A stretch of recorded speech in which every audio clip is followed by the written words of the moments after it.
Hey guys, this is Only the Truth with y'all tonight. We're going to be going over MUFON case 113749. Interesting case. There was no audio, so I'm just going to get straight into it. The witnesses thought that these could possibly be hot air balloons at first, but then obviously they didn't because they reported it to MUFON. I don't think they're hot air balloons. I think they're way too high. Also, they're spinning too fast. My first thought was that these were just your regular birthday balloons.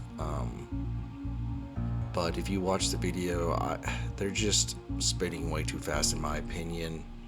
If they were spinning that fast, I think they would be bobbling up and down a lot more in the sky, like a normal balloon does. But you're not seeing that. You're not seeing them kind of dance, you know what I mean?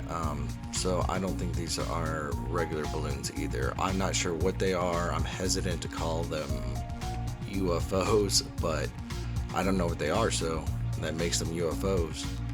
Well, anyways, I wanted to share this case with you all. Thought it was interesting. This is Only the Truth signing out. Have a good night.